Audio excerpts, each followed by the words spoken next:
Hola, ¿qué tal? Buenas tardes. Gracias a todos por estar aquí, chicos, chicas. Me es gratísimo presentarlo a Lucas Andrés Mazán. ¿Cuándo nos conocimos, Lucas? Ya hace 6 o 7 años. 6 o 7 años. Antes de la pandemia, seguro. Antes de la pandemia, seguro, pero fue una evolución desde todos los tiempos modernos. Nos conocimos primero por mail, posteriormente, hasta la pandemia, por Zoom. Por Zoom. Y hoy recién nos conocemos presencialmente.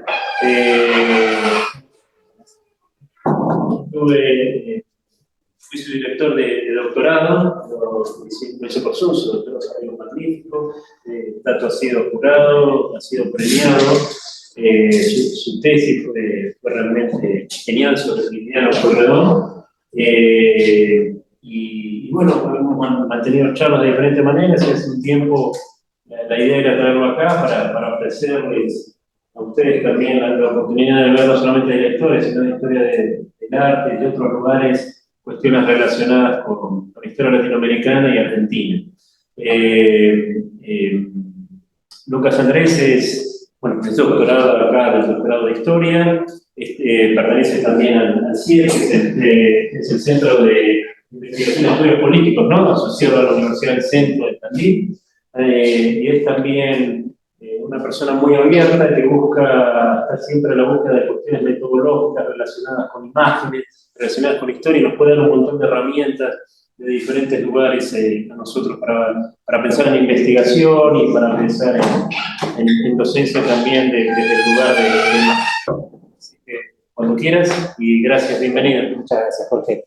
Bueno, les agradezco desde ya la presencia y espero que podamos compartir un momento entre amigos, como decía Jorge, ¿no?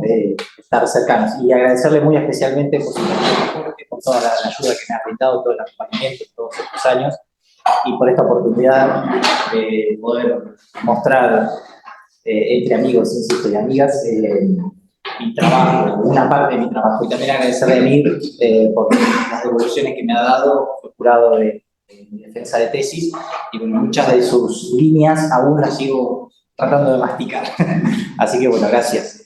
La idea es pensar, se me ocurrió el título de Imágenes, Horizontes y Visualidades, ¿no? Para, en principio, empezar a desandar esta idea de los artefactos, los dispositivos visuales desprovistos de la categoría, por ejemplo, de lo artístico o de lo estético. Vamos a ver lo que todos claramente vamos a conseguir que son obras de arte, pero también vamos a ver otra clase de imágenes o de artefactos visuales que no necesariamente entran dentro de ese rango, lo cual responde, en primer lugar, a toda una tradición que se fue gestando, que se viene gestando desde finales del siglo XX y con mayor intensidad en el siglo XXI, bueno, en buena medida producto del avance de las nuevas tecnologías y demás, empezar a desenclaustrar lo visual de ese corsé que tenía hasta entonces, hasta las últimas décadas del siglo XX, digamos, únicamente destinado a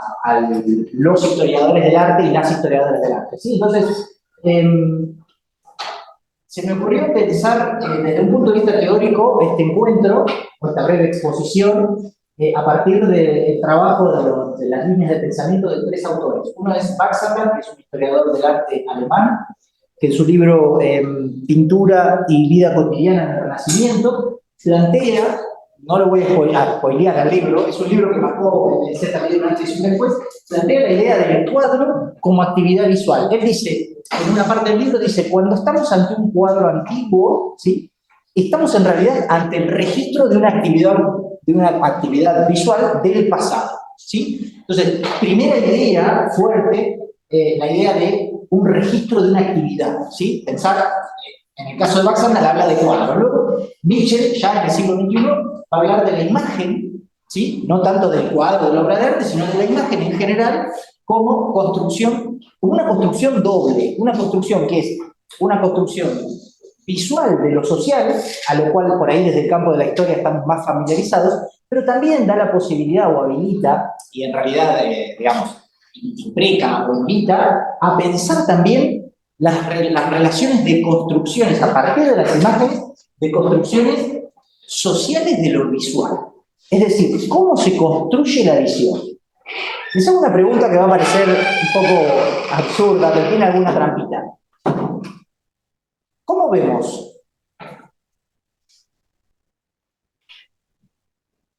Las respuestas más obvias parecen ser las acertadas, ¿no? ¿O con qué ven ustedes? Ya escuché. Con los ojos. Con los ojos, ¿no? Bien. Chicharra de error. No vemos con los ojos. Vemos con el cerebro. Los ojos son, por supuesto, un órgano, son un instrumento, son un medio. Nosotros percibimos, en realidad vemos a través de las diferencias entre luces y sombras, ¿sí? Si estuviese todo oscuro, la oscuridad más absoluta, no veríamos nada. Nos pasa la noche hasta que se nos dilatan las pupilas, o cuando la luna está muy apagada no vemos nada. Entonces, vemos que los ojos lo que hacen es un instrumento que registra, es sensible a la luz, y eso transporta información a través del nervio óptico hasta el cerebro. Concretamente con la parte trasera del cerebro, lo que se conoce como el lóbulo occipital, es con lo que vemos, ¿sí? Entonces, el que ve es el cerebro, no los ojos. Entonces, en ese sentido es interesante porque, claro, el cerebro, digamos, por eso no todos vemos lo mismo cuando miramos algo. Por eso hay algunos problemas con las imágenes que después vamos a ir viendo, que pueden ser la semiosis múltiple, o lo que Guibord denomina la interpretación iconológica incontrolada. La triple I, ¿no? La interpretación iconológica incontrolada. Sería, bueno, entrar en un círculo vicioso de interpretaciones y de lucubraciones a partir de una imagen que conduzca a cualquier destino. Ahora vamos a ver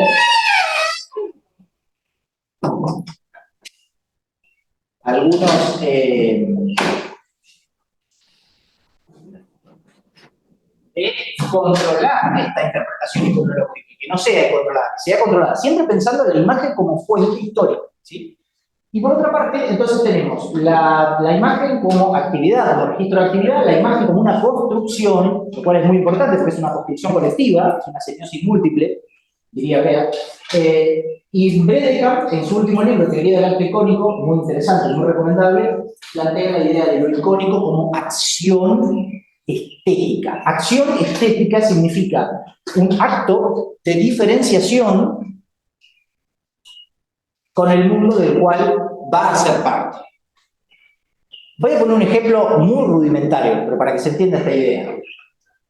Desde lo más despampanante a lo más mínimo es un acto icónico, ¿sí? Un acto icónico podemos definirlo como la sensibilización de una superficie. Y dice Bredekamp, bueno, ya la sensibilización mínima que puede hacer el ser humano, pensemos que somos animales simbólicos, ante todo, ¿sí? Esto lo dice Ernest Cassirer. En su antropología filosófica plantea la idea del ser humano como animal simbólico. Son simbolicón, podríamos decir, parafraseando a Aristóteles, ¿no? Entonces, Bredekamp dice, lo icónico es una acción estética diferenciadora. Eso significa, por ejemplo, yo voy a hacer un acto icónico el más mínimo y el más elemental de todos. Un punto. ¿Sí? Eso es una acción que yo acabo de hacer y que trae consecuencias para ustedes, que están observando a mí, que es, por ejemplo, fijar la atención en ese punto. Eso es un acto icónico. Lo mismo si hiciera una línea, porque ese acto icónico marcaría al menos un arriba y un abajo. ¿Sí? Estoy indicando cosas con la más mínima de las expresiones, con puntos y líneas solamente. Imagínense si eso lo llevamos, bueno, a una obra de arte. Hay mucho por hacer. Pero lo que me interesa acá es pensar la imagen en una dimensión triple, si se quiere. Como acción, como construcción y como registro. ¿Sí? ¿Vamos hasta acá? Para no caer en la interpretación iconológica incontrolada, o para poder abordar este complejo entramado que son las imágenes, necesitamos de una metodología. Hay muchas. Yo puse aquí algunos ejemplos. Por un lado, podemos pensar, bueno, obviamente en el trabajo de Carlo Ginzburg. Estos tres historiadores, algunos están más vinculados al arte, otros menos, pero lo cierto es que todos ellos comparten, digamos, cierta característica esencial, que a mí me parece importante, que es darle jerarquía e importancia a las imágenes. Ginzburg, seguramente ustedes sabrán, que habla de la historia social de la expresión artística cuando escribe Pesquisa sobre Piero, allá en los años 80, ¿sí? Y luego, en Mitos, Emblemas, Indicios y en otros trabajos, en realidad lo que plantea es toda una sistematización de la idea del paradigma indiciario, ¿sí? O combinatorio, de huellas o abductivo, en el caso de él, para la construcción de su metodología historiográfica, ¿sí? La microhistoria. Pero básicamente me interesa del paradigma indiciario rescatar lo siguiente. Hay muchas cosas interesantes, pero podríamos definirlo como una búsqueda por prestar atención a la singularidad que permita, de alguna manera, hacer un relevamiento o iluminar la arquitectura de la generalidad, ¿sí? O como decía Clifford Geertz, escuchar grandes ruidos en una pequeña habitación. Esa pequeña habitación, esos registros singulares o minúsculos, pueden ser tranquilamente una imagen. Vamos a ver de qué manera deberíamos proceder o podemos proceder, o pueden ser también fragmentos de imágenes, ¿sí? Eso es lo interesante que tiene el paradigma indiciario, porque es un procedimiento analítico, ¿sí? Bueno, y Peter Berg, seguramente ustedes conozcan, lo habrán visto y no visto, es, digamos, el que de alguna manera pone en el centro de la escena del panorama historiográfico la cuestión de las imágenes, cómo deberían ser usadas. Y pone de relieve en un texto de 2008 que se llama Cómo interrogar los testimonios visuales. Es muy interesante porque es interrogar a los testimonios visuales, ¿sí? Dice que toda imagen tiene cierta duplicidad, no sé yo, hay como una doble característica temporal, una diacronía y una sincronía. Podemos pensar, para ubicar en el tiempo una imagen, pensarla a través del tiempo a la imagen, que es un recurso heredado de Panofsky, de la iconología de Panofsky, y deberíamos pensarla también dentro de un contexto visual, epocal, un contexto artístico. Y bueno, por un poco lo que hace es poner al inicio como una instancia de conocimiento muy concreto y muy palpable en Historia de Ambivalencia. Tiene un capítulo dedicado a un análisis de una obra de Carlos Enrique Pellegrini, el retrato de Lucía Carranza Rodríguez Orey, pintado en la década de 1830. Y bueno, y ahí hace como un juego a partir de determinados indicios y empieza a construir, y bueno, resulta por supuesto una lectura muy estimulante. Así que metodológicamente podemos pensar en esta idea de lo singular, de lo general, teniendo en cuenta todo lo que decíamos anteriormente con relación a las imágenes, ¿sí? Otra cuestión, una imagen vale más que 1000 palabras. ¿Cuántas veces hemos escuchado esta afirmación? ¿Sí? Una imagen vale más que 1000 palabras. El arte es un lenguaje universal, es un idioma universal. Bueno, en realidad una imagen no vale más que 1000 palabras. Una imagen es otra cosa que 1000 palabras. Por lo tanto, se complementan, ¿sí? No estamos hablando de una primacía, de unas sobre otras, ni una degradación del texto, en absoluto. Todo lo contrario, enriquecer el texto a partir de la incorporación de imágenes, ¿sí?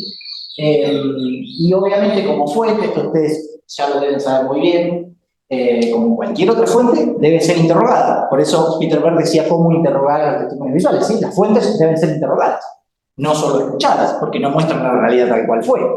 Para eso conviene cruzarla o hacer triangulaciones con otro tipo de fuentes, que es otro de los mecanismos sumamente válidos para poder controlar la interpretación iconológica, ¿sí?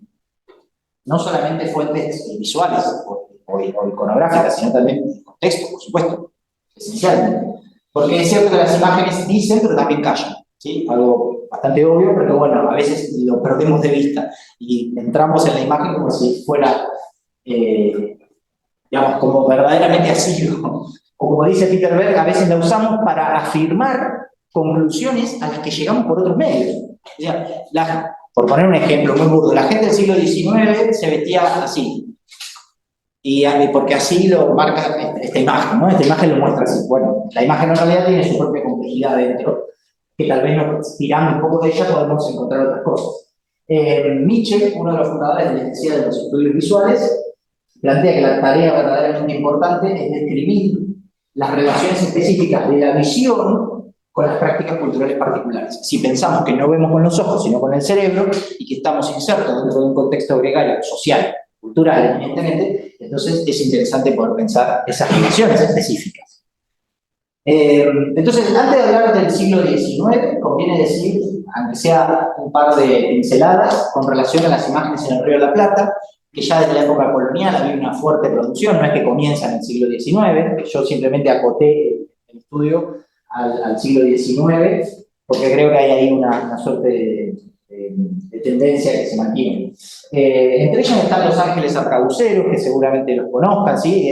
Es un muy buen ejemplo de hibridación cultural, de cómo se transforma, digamos, el barroco europeo a la llegada a América, se transforma en un barroco latinoamericano con ciertas incorporaciones de lo local, de lo nativo, de lo autóctono, ¿sí? Las características que tienen estas imágenes es que son anónimas, por ejemplo, y, bueno, pertenecen al ámbito de lo religioso, si se quiere, es el ejército de Dios, son los que cuidan a Dios. Y también hubo algunas expediciones, varias expediciones en el siglo XVIII, que buscaron cartografiar el lugar, específicamente del Río de la Plata. Entre ellos destacan Bing Bones, esta es la primera imagen que se conoce de la zona del Río de la Plata, es de 1628, y Fernando Brambilla, que forma parte de la expedición Malaspina, que es una de las mayores, la mayor expedición de la corona española. Hay un libro de Marta Peños, Ver, Conocer, Dominar, que analiza esta relación. Ahora vamos a hacer una pequeñísima comparativa, porque vemos que en el siglo XIX, ¿sí? Pensemos a partir de la independencia y demás, tenemos, digamos, comienzan a adquirir preponderancia los artistas viajeros, los pintores viajeros, ¿sí? Que eran personajes extranjeros que buscaban describir los usos y costumbres locales. Eso sí, a diferencia tal vez de los que vimos anteriormente, estos eran, digamos, personajes solitarios o que emprendían sus travesías. Entre ellos tenemos a Essex Vidal y Peter Schmidmayer, que en la década del 20 son los primeros que publican imágenes sobre Buenos Aires, sobre Montevideo, también sobre Santiago, en el caso de Schmidmayer y otras partes del virreinato del Río de la Plata. En la década del 20 les decía, y lo interesante de esto es que empiezan a circular en formato de álbumes, que es una idea o concepto que va a ser muy recurrente a través del siglo XIX. Estas son algunas de las imágenes de Vidal, de Essex Vidal, que las publican en la década del 20 en Londres, y este es el ejemplo de Schmidmayer. Yo les muestro rápidamente estas imágenes, esta y estas otras, y esta, por ejemplo. ¿Ven alguna diferencia? Estaría buenísimo poder ponerla de costado, pero bueno. Hay algo que se llama percepción retiniana, que es lo que mantenemos en la retina en la imagen, ¿no? Tienen más color. Sí, son más coloridas, eso puede ser debido a la técnica. Piensen en la forma. ¿Cómo? La temática. A ver. Navegación, marco. Las otras creo que la cotidiana. Los otros, ¿cómo es tu nombre? Magdalena. ¿Cómo? Magdalena. Magdalena. ¿Coincide con la apreciación de Magdalena? Esto es más marítima, decís. Sí. Algo así. Y el otro más cotidiano. Bueno, claro, sí. Fíjense ustedes que parecería ser que, digamos, acá hay mayor intimidad, ¿sí? Hay un ojo que se introduce en el territorio. No es el ojo expectante, si se quiere, de estas imágenes que podríamos decir hasta que están incluso tomadas desde arriba al bajo. No han penetrado el territorio todavía. Ya aquí, ya tenemos otro tipo de configuración, ¿no? Imagínense la persona que está pintando, ¿no? Como dado vuelta. El río todavía está presente en algunas fotos. En algunas todavía, exacto. Del otro lado. Exacto. Y por ejemplo, este es súper intimista, dijiste, ¿no? ¿Cómo fue la palabra que usaste? No, la vida cotidiana. Ah, bien, más cotidiano, ¿no? Como más cercano. Hay una mayor cercanía. Bueno, en este caso también estas son algunas imágenes. Están disponibles si les interesa los dos en internet para descargar, para consultar. Avancemos un poquito más. En la década del 30, a finales de la década del 20 y comienzos de la década del 30, llega un personaje fundamental. No tanto por hablar, digamos, de los personajes, sino por lo que impulsa, por lo que fomenta, que es César Hipólito Bacle, llega en 1828, y va a ser, digamos, un impulsor, alguien que posibilita algo que es de suma importancia, que podríamos definir como la autogestión iconográfica. Porque hasta ahora veníamos viendo personas del extranjero que producían imágenes, que además, esa producción de imágenes, las que vimos de Essex Vidal, de Schmidmayer, responden también a los parámetros del siglo XIX, de un imperialismo que empieza a extenderse y que, por supuesto, intenta, como lo dice Marta Peña, ver, conocer, dominar, ¿sí? En el caso de la litografía, después si quieren, si nos queda tiempo, podemos entrar en las características técnicas de la litografía, son muy interesantes para pensar las posibilidades que otorga desde el punto de vista formal o desde el punto de vista de la imagen. Pero por ahora digamos que Bacle funda la imprenta de litografía del Estado, ¿sí? Y publica en la década del 30 una serie muy famosa que es Trajes y Costumbres de Buenos Aires, donde en realidad lo que hace es imprimirlas, pero algo que me estaba olvidando, no fue solo Bacle. Durante muchos años se creía que era solo Bacle el impulsor de todas estas cuestiones, y hace unas décadas o hace unos años se ha descubierto, muy afortunadamente, el rol importantísimo que tuvo su mujer, que era Paulina Macaire, ¿sí? Ambos conformaron lo que podríamos definir, hoy en día definiríamos como una comunidad artística, en torno a esa imprenta, ¿sí? Entonces venían muchos artistas provenientes del extranjero, generalmente franceses, pero también ingleses, y ellos ahí gestionaban. Y entre esas gestiones salieron los Trajes y Costumbres de Buenos Aires, dentro de las cuales son series de litografía, son muchas, dentro de las cuales aparece la famosísima serie de Peinetones, ¿sí? Que también nos habla sobre las mujeres, ¿sí? Por ejemplo, hay algo que es evidente, y después hay algo que es más interpretable, ¿no? ¿Qué les parece lo evidente de estas imágenes? Lo que, como herencia del giro lingüístico, se habla en el análisis de imágenes de dos aspectos o de dos dimensiones. Un aspecto denotativo, seguramente han oído hablar de esto, ¿sí? Y un aspecto connotativo, o la connotación y la denotación. Esto sería lo objetivo, lo indubitable, y lo otro sería lo interpretable, lo connotativo. Pensemos en este nivel denotativo. ¿Qué ves? Cuéntenme las imágenes. ¿Qué son? ¿Qué hay? Es exagerado el tamaño. Bien, eso es una interpretación, ¿no? Exagerado en comparación con... Claro. Después Puede ser un gran tamaño, ahí sí. hay una mujer que está adentro y se está rompiendo una pared. No sé. Bien.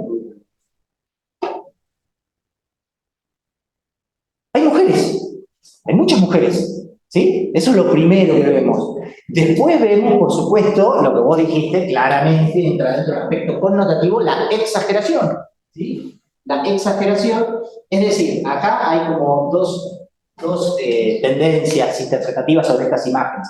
Dicen, bueno, algunos señalan, bueno, esos peinetones tan grandes, todos estaremos de acuerdo en que no es real, digamos. No usaban esos peinetones las mujeres. Bueno, algunos dicen, en realidad esos peinetones son un símbolo, una metáfora de la incorporación y del rol que estaba jugando la mujer dentro del espacio público, porque están dentro del espacio público, no están en la intimidad o en la esfera privada, sino que están, digamos, en el común consorcio. Y entonces esos peinetones grandes representan eso. Y otros dicen, no, al contrario, son una exageración porque es una crítica a un lugar que están ocupando. ¿Sí? Es decir, ahí lo podemos ver desde dos aristas. Habría que ver después qué fuentes empleamos para ir afinando mucho más eso. Pero prima facie se podría decir eso. Y otro evento, vamos a decir, sumamente significativo de Bacle y de su mujer y de la imprenta en general, es el Museo Americano, que es la primera publicación periódica de carácter ilustrado, de la década del 30. Va a tener ilustraciones que, globos aerostáticos, va a tener ilustraciones que la mayoría de ellas provienen de Europa, ¿sí? Provienen de publicaciones europeas que luego son copiadas, vamos a decir, o reinterpretadas y se reproducen aquí. Si les interesa este aspecto en particular, Sandra Sil tiene un texto que se llama Imágenes y circulación entre Europa y Buenos Aires, creo, o algo así. Tiene unos años ya el texto. Y otro personaje sumamente importante es Charles Henry Pellegrini, de quien hablábamos antes. Él llega a Buenos Aires a finales de la década del 20. Va a editar un álbum de vistas, seguimos con la idea de los álbumes, que se llama Recuerdos del Río de la Plata. y a mediados del siglo XIX, luego lo vamos a recuperar un poco más adelante, va a publicar la revista Del Plata, que es una revista ilustrada, pero que expresa, digamos, los intereses, muy tempranamente, los intereses de lo que Tulio Perindomini denominó la vanguardia terrateniente, ¿no? Esa vanguardia urbana con intereses rurales que pretendía instalar esos intereses, los intereses de la campaña en el seno de la ciudad. Porque la revista del Plata es de los años 50 y después se corta, en el 55, creo, 56 o 57, y luego en el 61 vuelve a salir. Acá tenemos algunas de sus imágenes. Este era el trabajo que yo le decía sobre el cual hace su análisis indiciario Urgúa. Empieza, bueno, hablando del libro, ¿no? ¿Qué es lo que hay en ese libro? Muy estimulante. Y fíjense, el otro se llama Bailando el Minué en Casa de Escalada. ¿Qué ven en esa imagen? ¿O qué le llama la atención, si es que algo le llama la atención?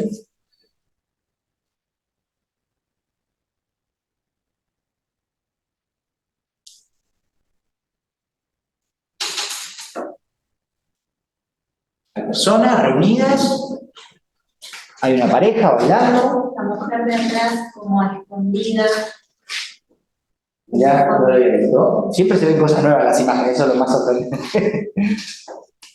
¿Es una mujer afro? Sí, seguramente servicio doméstico. Claro, seguramente servicio doméstico. Miren a los personajes que están en el cuadro, en la litografía.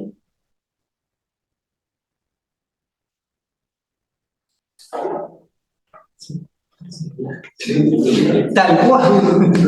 No sé si veré más, pero Belgrade Friday puede ser, Pura, Sí, son como varios hay sectores sociales. bien, hay diferentes sectores sociales, pero no obstante, digamos, está gente apalancada, podemos decir, por decirlo en términos académicos. Jorge, recién dijiste algo que me parece que va por ahí, o iba por ahí. Parece Velázquez, dice. Es una película. A mí me llama la atención de esta imagen la implicancia visual que tenemos con los personajes que están en ella.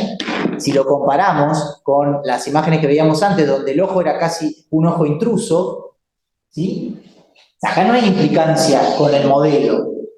Obviamente en un retrato sí, pero lo que veíamos recién no se considera un retrato. Ni siquiera es un retrato de grupo, es una escena de costumbre, pero sin embargo hay una implicancia, ¿sí? Es decir, hay mayor intimidad aún. Es provisorio es lo que voy a decir, pero para pensar es como si el ojo cada vez se va metiendo más, ¿no? Empezamos desde el río, se va metiendo, se va metiendo, se va metiendo, porque las personas que fabrican, podríamos pensar como hipótesis, las personas que fabrican estos artefactos, estos dispositivos visuales, cada vez están más cerca de eso que están, ¿sí? No obstante, igual... No, los privados, a diferencia de los... Claro, exactamente. Y también, bueno, Pellegrini también hizo ni bien llegó al país, se asentó en Buenos Aires, hizo sus representaciones sobre la Plaza de la Victoria. Vemos en general imágenes de Buenos Aires, no por una cuestión porteñocéntrica, sino porque a diferencia de la época colonial, donde la generación de imágenes se daba, digamos, en el mal llamado interior del país y desde ahí llegaba a Buenos Aires, con la independencia, de la independencia en adelante, se da un proceso inverso. A lo largo de todo el siglo XIX, las imágenes en general se producen en Buenos Aires y desde ahí se expanden hacia el mal llamado interior. Bien. Perdón, les decía que hace sus imágenes de la Plaza de la Victoria, a la cual vamos a volver un poquito más adelante. El costumbrismo federal es un concepto que lo plantea Roberto Amigo. Lo podemos definir o sintetizar como un periodo durante el rosismo, creación de imágenes, donde hay una hegemonía cromática y temática. ¿Qué sería hegemonía cromática? El color rojo. Tal cual, en todos lados, ¿sí? Van a estar, el color rojo va a ser preponderante, incluso hay obras que ya tienen como un halo rojo entre medio, ¿no? De lo que estamos viendo y es bastante impresionante. El rojo está presente en todos lados, no era solo la obligación de portar la divisa punzón, sino también parece ser la obligación de pintarla. Acá aparecen los llamados primeros pintores nacionales, ¿sí? Fernando García del Molino y Carlos Morel. Y las temáticas preferidas o predilectas de esta época son, bueno, combates, ¿sí? O escenas que podríamos denominar como destempladas, si las comparamos con otras que vamos a ver después. Los sectores populares, por supuesto, Payana Ropería, la familia del gaucho, Soldado Rosas, el gaucho federal, ¿sí? Decíamos Morel, Fernando García del Molino. Tenemos pintores, siguen los pintores viajeros dando vuelta, van a seguir dando vuelta a lo largo de toda la primera mitad del siglo XIX. Acá tenemos a Montboisan, y otro muy importante es Rugendas. Y ahora vamos a ver, Rugendas tiene una suerte, por ahí muchas de estas imágenes ya las hayan visto, porque elegí como las más icónicas. Aparece el malón como tema, ¿sí? Pensemos en esta idea, en esta relación que tenía también el rosismo, Rosas, entre los indios amigos, indios aliados, ¿sí? Bien, y parece ser que Rugendas leyó La cautiva y como que se obsesionó un poco, porque hizo muchos dibujos, bocetos, pinturas, y estos son algunos: el rapto de la cautiva, el rescate de la cautiva, la vuelta a la cautiva, etc. Retengamos sobre todo la de la derecha en la memoria, porque después la vamos a volver a traer. Y obviamente no podía faltar la figura, ¿sí? La imagen del líder. Podríamos decir que es un momento donde las imágenes tienen como cierto egocentrismo, la figura del líder. Desde las miniaturas de Jean-Philippe Boulou de la década del 30, Cayetano Descalzi de la década del 40, García del Molino, también de la década del 40. Fíjense cómo va cambiando, ¿no? Las representaciones, los gestos y demás. Aquí sí, obviamente, no le podemos pedir al retratado que no tenga implicancia con nosotros, porque claramente es un retrato. Y va a entrar en escena, bueno, hace poco se encontró, sigue siendo noticia, ¿no? La imagen de Rosa, porque hace poco se encontró un objeto que desató la polémica, por decirlo de algún modo, que es un daguerrotipo de Rosas, y están quienes defienden que ese es efectivamente un daguerrotipo de Rosas, y quienes dicen, no, bueno, no es posible que Rosas se haya tomado un daguerrotipo porque básicamente no era su objeto predilecto, ¿sí? Más bien lo rechazaba. ¿Por qué lo rechazaba? Porque lo consideraba que era un instrumento que estaba vinculado con las clases más pudientes. Bueno, algo de razón tenía, ¿no? Eso nos lleva, entonces, está quienes dicen que es efectivamente Rosas y otros dicen, no, es una imagen, un daguerrotipo sobre una imagen de Rosas. Esto nos lleva a pensar en la fijación de imágenes, la introducción del daguerrotipo, que también es de esta época, de los años 40, se patenta en el 39 en Francia, por Daguerre, pero venía con una tradición previa. Aquí quisiera hacer un pequeño paréntesis para pensar la importancia que tiene la posibilidad para el ser humano, finalmente, después de siglos, de poder fijar, preservar, conservar, capturar. Porque, por eso puse esa imagen, eso sería esencialmente un daguerrotipo, es una caja oscura por la cual entra un haz luminoso y en la parte posterior, lo que se ve de atrás, se refleja esa imagen y se imprime esa imagen, podemos decir. Sería como el predecesor inmediato de la fotografía, olvidando todos los detalles técnicos, ¿sí? Que son muchos y muy importantes, pero es el antecedente directo. En los 40 tenemos el daguerrotipo y a mediados de los 50 la fotografía. Para la década del 60 la foto va a estar afuera, la fotografía. Lo cierto es que el daguerrotipo es, digamos, de inspiración, surge como inspiración de la cámara oscura. Y la cámara oscura sabemos que se venía usando como mínimo desde el Renacimiento. Y muchos autores plantean que desde antes incluso también, ¿no? Leonardo da Vinci, hay, digamos, algunas referencias y su discípulo, que no recuerdo ahora el nombre, ya me va a salir, ese sí, ese directamente hace los planos y hace los dibujos y todo. Y Leonardo la menciona. Y antes de eso también hay muchas experiencias, se supone que incluso que Aristóteles tenía algunos conocimientos, los árabes, los chinos, o sea, estaba en el ambiente. Por ejemplo, hay una escuela de pintura, que es la escuela veneciana, los vedetistas, que, digamos, se sabe que usaban el recurso de la cámara, sí, del cuarto oscuro, la cámara oscura sería, ¿no? Que es, para aquellos que no sepan, es una habitación toda completamente oscura y permitir solamente la incidencia de un haz luminoso a través de un orificio y se refleja en la pared opuesta aquello que estamos viendo desde afuera, ¿sí? Y, digamos, eso se puede hacer, cualquiera lo puede hacer. Claro, se podía, digamos, tener acceso a eso, pero lo que no se podía era fijar. Pasaba, era efímero. Con el daguerrotipo se permite capturar. Esta es la primera imagen técnica de la que se tiene registro. Es de 1826. Y es de Nipse. Nipse fue el que luego, junto con Daguerre, empieza. Nipse era el que más lo había desarrollado, a lo que luego va a ser el daguerrotipo. Logra esta toma y luego unos años después se reúne, se asocia con Daguerre. Finalmente después muere, antes del 39.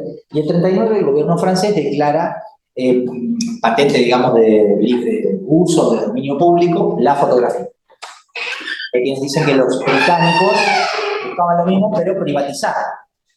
Y sabemos, en los 30 también, ¿no? Finales de los 30, y sabemos, gracias a Boris Kosoy, con el libro es El descubrimiento aislado de la fotografía en Brasil, que un tal Hércules Florence, también en Brasil, llega a la fotografía también por la misma época. Es decir, estaba en el ambiente, ¿sí? Lo cierto es que para el 26, Nipse obtiene esta imagen, que es una vista de su atelier. Sería básicamente, ven que tiene una tapita, el daguerrotipo tiene una tapita. Destapamos la tapita, permitimos que ingrese la luz y tapamos la tapita, y no entra más luz, y ahí tendríamos la imagen. Eso sería, muy rudimentariamente explicado, el tiempo de exposición. Es decir, el tiempo que yo expongo la placa que tengo atrás a la incidencia de los rayos ultravioletas. Sin rayos ultravioletas no hay imagen. Olvídense, por eso hay todas fotos de daguerrotipo o imágenes de día. Pregunta. Al día de hoy seguimos usando el tiempo de exposición. No soy un especialista en fotografía, sépanme disculpar, pero bueno, si nosotros cambiamos el tiempo de exposición y entra más luz, la foto va a salir más clara, y si nos bajamos va a salir más oscura. Fotografía nocturna conviene subir para que haya más sensibilidad. Bien, imagínense esto tomado sobre una placa, o tal vez ya conocían esta imagen. Algunos sí, y algunos no, y algunas no. Bien, para todos, tanto los que lo conocían como los que no lo conocían, ¿cuánto tiempo creen que abrió Nipse esa puertita para que entre la luz? Hasta que la cerró. Desde que la abrió hasta que la cerró. Sería el tiempo de exposición. No, ¿quién dijo no puede ser mucho? No, está. ¿Qué sería mucho para vos? Y no sé cómo tengo un parámetro en la cámara de ahora. Pero... Claro. ¿Tenés idea más o menos de...? Sí, no sé. Pero supongo como está al exterior, no puede haber sido mucho porque está bastante pasada la foto, pero tampoco. Está media quemada, pero... arriesgada. No sé, un minuto. No sé. Un minuto, bien. ¿Cómo es tu nombre? Juan. ¿Cuánto dice un minuto? ¿Quién da más? ¿Alguien da más o da menos? Imagínense un minuto abriendo la cosa, entra la luz, un minuto, y la cierro. Bueno, también hay que ver el procedimiento, ¿no? Un minuto. Tardó bastante más. Para vos tardó bastante más. No sé cuánto. De una hora, ponele, ¿no? Bueno, y la primera imagen técnica tiene como tiempo de exposición, según los expertos, 8 horas. Un tercio del día, o sea, imagínense, no sé, desde las 9 de la mañana hasta las 5 de la tarde. Anduviste cerca, bueno. Bueno, pero está bien, arriesgate. Un minuto es un montón igual, es muchísimo, está muy bien. Así que, claro, eran placas de metal, entonces era un procedimiento realmente muy complejo, muy complejo. Ahora bien, pensemos que son 8 horas, no minutos. 8 horas. Bueno, por lo tanto, hablar de instantánea es ridículo. Hasta les diría que un pintor en ese momento tardaba menos en hacer una pintura, menos de 8 horas en hacer esta pintura, ¿no? Pero bueno, fue el primer ejemplo Y esto se va a empezar, fíjense, ¿cómo dijimos? 26. Bien. Para 1843 encontramos en el Nacional de Buenos Aires la publicidad del daguerrotipo. Dice: viva la Confederación Argentina, mueran los amantes unitarios, infaltable. El daguerrotipo. En la librería y litografía argentina de Ibarra, Gregorio Ibarra, otro de los grandes creadores de imágenes, creadores de la serie de álbumes, también en la década de 40, y dice: esta maravillosa invención de nuestros días, cuyo agente principal es la luz solar, en el corto espacio de algunos minutos para fijar sobre una lámina 40. Es decir, pasamos de las 8 horas del 26 a algunos pocos minutos en el 43. Y en el 39, cuando se funda, se patenta el daguerrotipo, Luis Figuier es uno de los que, perdón, Figuier no, Messier Arago. Esto, si les interesa, está disponible gracias a Google. Escucha todo lo que decimos, así que mejor que le agradezcamos. Está disponible el discurso que da este personaje, que era un científico muy importante de la época, ante la Cámara francesa, la Cámara de Legisladores, defendiendo el daguerrotipo y por qué es importante que al daguerrotipo se le otorgue, el gobierno francés le otorgue apoyo. El gobierno francés de Luis Felipe, ¿no? El rey burgués. Bien, entonces ya, digamos, y otra cosa interesante es que en el 39 lo están declarando en Francia de dominio público. No es que inmediatamente se populariza, ni mucho menos, pero ya, al menos en el 43, ya encontramos esto. Hay algunos registros anteriores. O sea que tarda relativamente poco tiempo en llegar la novedad. ¿Sí? O sea, si pensamos, no sé, hace un par de décadas, los microprocesadores tardaban bastante más que eso de llegar a Argentina, ¿no? Sería que está mal, no sé, del siglo XIX. Bueno, el procedimiento, por supuesto, era complejo, era laborioso, requería de muchos pasos, era muy extremadamente delicado, y eso hacía que sea muy costoso. Por tanto, aquello que decíamos al principio, de por qué Rosas lo identificaba, bueno, tiene una base empírica, ¿no?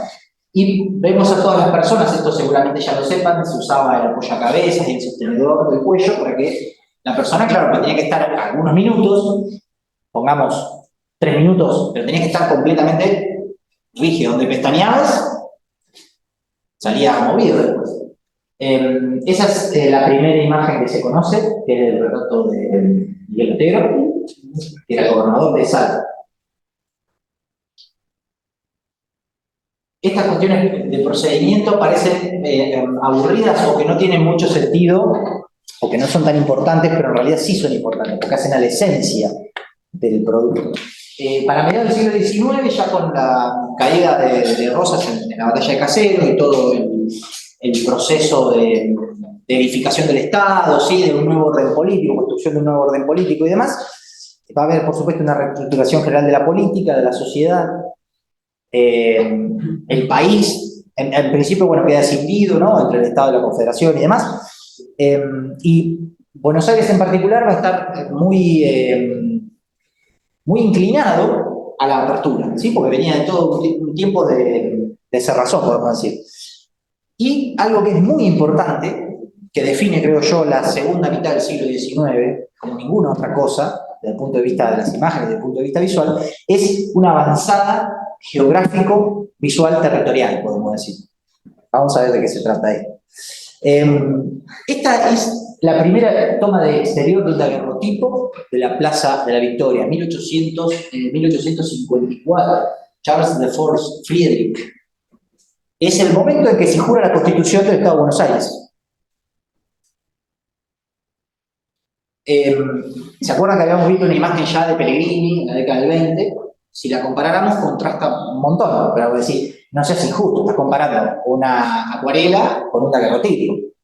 Bueno, comparemos con 10 años después. Esteban Bonet realiza el primer álbum fotográfico, esto ya es fotografía de la luna, por eso tiene ese color y esa nitidez. Por supuesto, los tiempos de exposición son otros, con relación al daguerrotipo, son mucho menores, ¿sí? Pensemos que lo que nosotros conocemos como instantánea se da recién a finales del siglo XIX.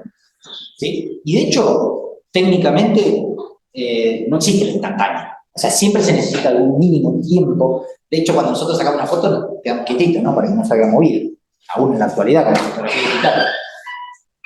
En 1864 publica Gonet el álbum Recuerdos de Buenos Aires, que es el primer álbum fotográfico sobre la ciudad de Buenos Aires. Y, bueno, le dedica un lugar bastante preponderante a la iglesia, perdón. A la plaza, porque la plaza es el centro neurálgico, el centro de las actividades, ¿sí? El tránsito, es el punto a partir del cual se delimitan las ubicaciones y demás. Y fíjense, el mismo lugar 10 años después. El mismo lugar, casi la misma toma, distintos aparatos, pero en definitiva son dos imágenes técnicas. ¿Ven diferencias entre una imagen y otra?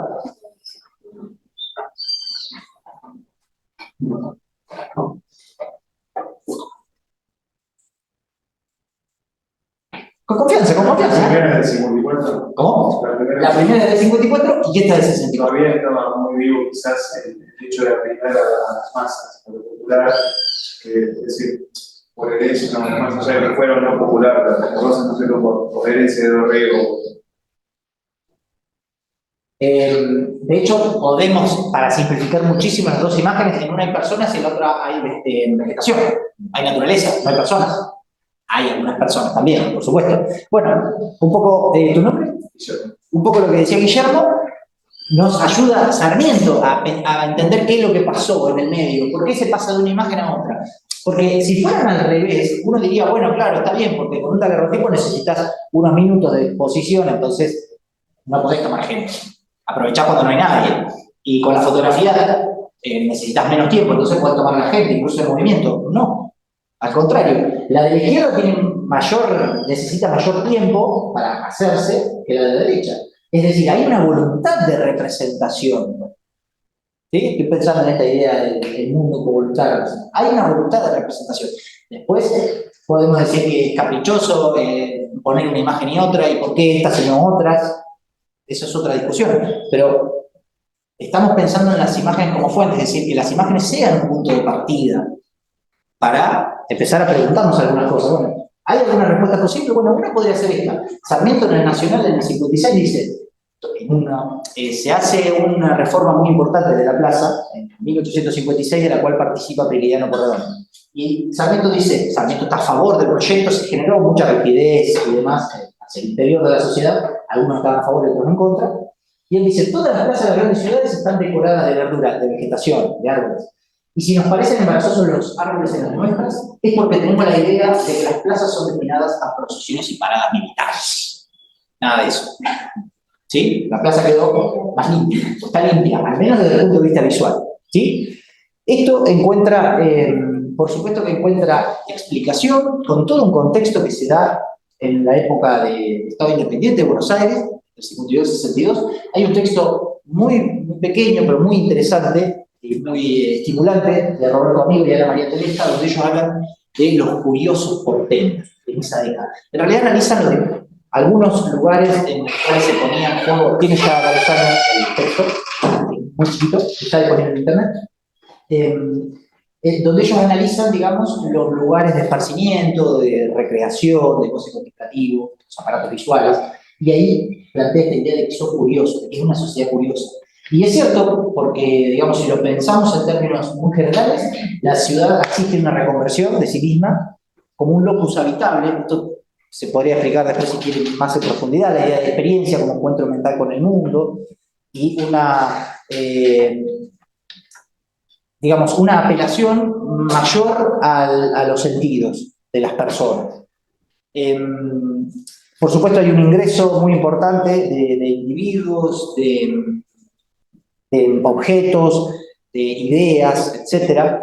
También eso trae aparejado una proliferación de sitios de intercambio, de espectáculos, y tenemos numerosos salones de vista y espacios donde es posible practicar el goce contemplativo. Es una sociedad que empieza a estar abierta a la idea de disfrutar de ver, ¿sí? Lo cual no es algo menor. Pensemos muy brevemente en la incorporación demográfica de entonces, en el lapso de 15 años, se duplica y un poco más, 150% casi de crecimiento, de 70.000 habitantes a casi 180.000.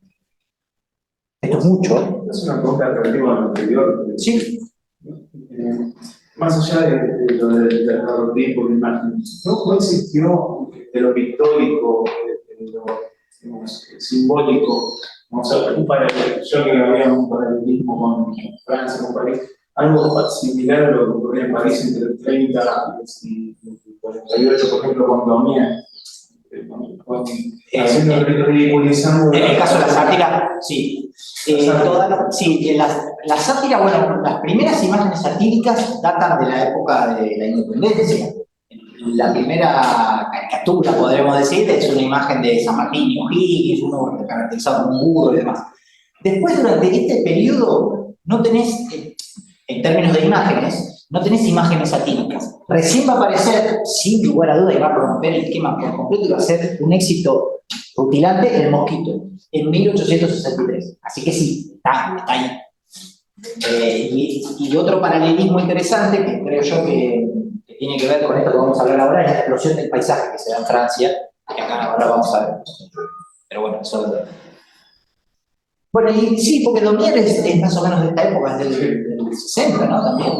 Sí, porque como el 50.000... durante todo el gobierno de Estado. Perdón, tengo más lo de...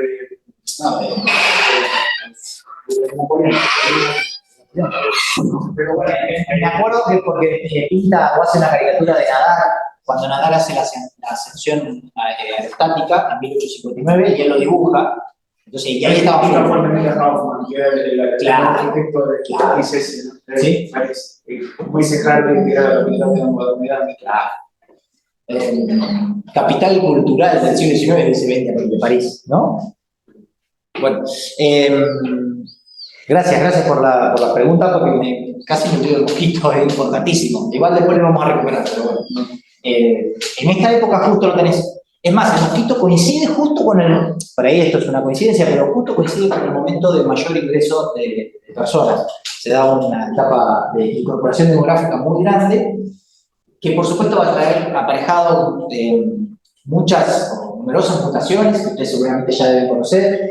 Entre ellas, la explosión del asociacionismo, el fervor asociativo, ¿sí? Los salones, los cafés, las fondas, los lugares, como por ejemplo, Fusoni, ¿sí? Fusoni es un lugar que es un almacén naval, que es de la década del 50, de 1850, y que para finales de la década del 50 se transforma en el mayor importador. Era esencialmente un lugar de importación, un sitio de pinturas, pero claro, poco a poco los tipos empezaron a verle otra beta y encontrarle otra vuelta a ese lugar, porque ellos vendían materiales para la labor artística. Pero ¿qué pasaba? Resultaba que los artistas se juntaban en ese lugar, porque vos ibas a comprar un óleo, yo iba a comprar una acuarela, que era un pincel, ella una... ¿Sí? Para instrumentos para la fotografía. Entonces, y empezaban a intercambiar conceptos, a permutar, digamos, estéticamente, si se quiere, y bueno, entonces ellos empezaron a organizar exposiciones, y son la antesala de lo que luego van a ser los salones nacionales, ya cuando el arte se institucionalice como tal, a finales del siglo XIX, cuando ya tenemos un Estado que sustenta ese arte. También de esta época es el Estado que empieza a bancar algunos proyectos artísticos, entre ellos los primeros becados que van a Europa, Martín Boneo, por ejemplo. Andrés, Sí, una cosa. Porque hicimos una excursión también con los chicos a Buenos Aires. Fíjense abajo, calle de la Merced 69, ¿lo ven? Todavía está la nomenclatura colonial. Recién se va a cambiar los nombres de las calles y va a desaparecer todo lo colonial. La Merced, porque son los mercedarios, la calle San Martín. claro. Eso después de eso va a desaparecer y toda la iconografía colonial, o toda la nomenclatura colonial relacionada con lo religioso, la iglesia, desaparece de Buenos Aires.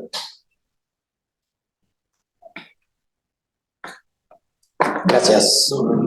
Y bueno, y una cuestión que tiene que ver con la estética de las calles es que en esta época se cambia, bueno, una de las primeras medidas que toma el gobierno del Estado de Buenos Aires es cambiar los carteles de la señalética urbana, ¿sí? Y los mandan a hacer en chapas a Francia, de color azul y blanco. Es decir, se intenta, porque claro, había que romper, por eso decíamos antes que durante la época del rosismo hablábamos de una hegemonía cromática, porque después se busca, una de las primeras medidas es el blanqueamiento de la ciudad, blanqueamiento general. Está bien que responde a necesidades higiénicas, porque tenemos el avance del cólera, así que estaba cercano a Montevideo y es una época compleja desde el punto de vista de las epidemias, en el 60 también vamos a tener, pero también es cierto que responde a otro tipo de criterios, ¿sí? Criterios más, digamos, de valoración política de los colores. Y el azul era el color de los opositores a Rosismo, y se recupera muy fuertemente, por supuesto,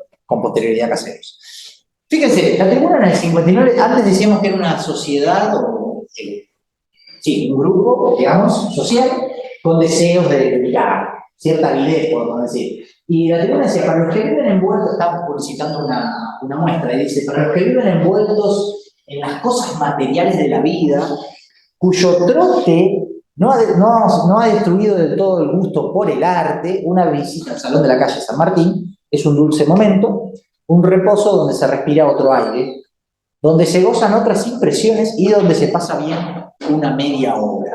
¿Sí? Es decir, es un momento de relajación, por eso decíamos el goce contemplativo, la recreación. Fíjense cómo se asocia la idea del arte con pasárselo bien, ¿no? Por supuesto que sería interminable la lista para pensar entre los 50 y los 70, la proliferación de espacios, salón artístico, salón del recreo, el museo diorámico, obviamente los folleres de los teatros, de los hoteles, las casas como Fuson y Hermanos, que eran, si uno lo ve en las guías comerciales, no eran lugares de exposición, eran almacenes navales o importadores, sin embargo, exponían. Es decir, es una oferta visual que empieza a rebalsar. Estamos hablando de una ciudad de 200.000 habitantes. Y entre ellos aparecen una proliferación innumerable de dispositivos ópticos.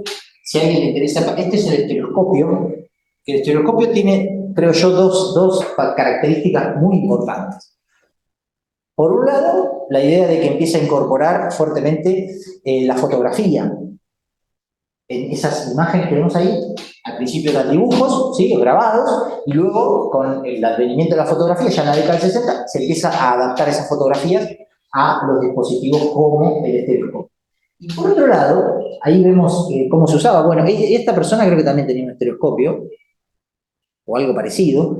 Es algo que refuerza la visión binocular que tenemos, ¿sí? Lo cual, a mí no me parece un detalle menor, porque ustedes ven, sí, bueno, tenemos la visión, los dos ojos los tenemos dispuestos de una manera horizontal, y por tanto es lógico que una perspectiva indique una horizontalidad. No siempre fue así. Hay otras épocas en la historia donde primaba la verticalidad. Los retablos y demás eran esencialmente verticales, aunque después formaban un conjunto más cuadrado. Bueno, había tal vez una mayor inclinación a mirar hacia arriba, conectar. Aquí empieza a gestionarse otra cosa, me parece. Y antes al principio hablamos del álbum, vuelve el álbum. Vuelven con las imágenes que antes mencionábamos de Bonet, esas imágenes de la plaza, no solo de la plaza, de distintos lugares de la ciudad, y también de la campaña, ¿sí? Y acá aparecieron nuestros amigos, o sea, los que están abajo. ¿Cómo los definirían? Así a lo mal. Primera definición. La tentación que uno tiene es decir gauchos, ¿no? Son gauchos. De hecho, se llaman gauchos muchas de esas. Bueno, nosotros como historiadores, digamos, sabemos de los problemas que tienen ese tipo de definiciones y bueno, hay todo una historiografía muy rica con relación al problema del gaucho, al tema del gaucho. Jorge, de hecho, tiene un artículo muy interesante entre el impresionismo y el conteo de vacas. Muy bueno. Así que bueno, también, digamos, así como decimos tener cuidado con las imágenes, también tenemos que tener cuidado con los conceptos, ¿no? Porque decir gaucho así, a tirarlo a lo loco, bueno, responde a un momento, a un periodo y a unas necesidades, y además es polisémico, eminentemente. Pero bueno, Para ponernos de acuerdo acá, vamos a decir gaucho, sabiendo todos los recaudos que tenemos que tener al respecto, si quieren individuos rurales, no hay problema. Palier también, ¿no? Palier saca el álbum Palier, conocido como álbum Palier, escenas americanas, se entregaba por entrega, valga la redundancia. Y bueno, y acá les propongo una primera aproximación a lo que sería una construcción visual de lo social. ¿Cómo se construye visualmente lo social? Un ejemplo, ¿sí? Nuestro amigo, mi amigo, digo yo porque lo trabajé en mi tesis, o era el centro de gravedad de mi tesis, Prilidiano Porredón. Prilidiano Porredón es ante todo un gran retratista, es un personaje de la élite que retrata a sus pares.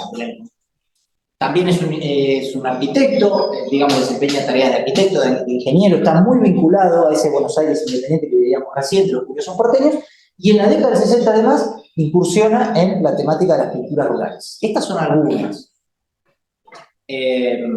Los capataces, el rodeo, bueno, y el flyer tenía la imagen del rodeo, ¿no?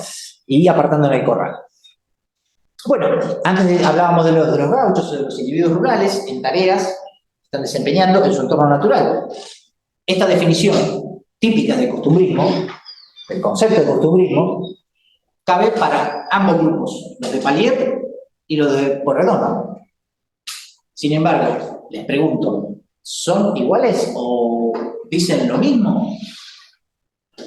Iguales no son, claramente, más allá del color, de la técnica. Yo lo que pienso, por ejemplo, en la segunda de arriba, no sé si Segunda de arriba, sí. Estoy equivocado, ¿no? Pero porque me hace pensar también en Francia, por ejemplo, no recuerdo el estilo, pero donde se empieza a pintar en El realismo.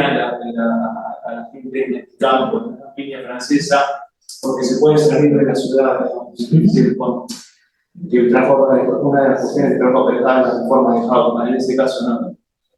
Bueno, siempre me recuerdo el estilo pictórico. Y depende de quién lo defina, puede ser realismo o naturalismo. Realismo, sí. El realismo está más vinculado a la cosa social y a la denuncia, si se quiere.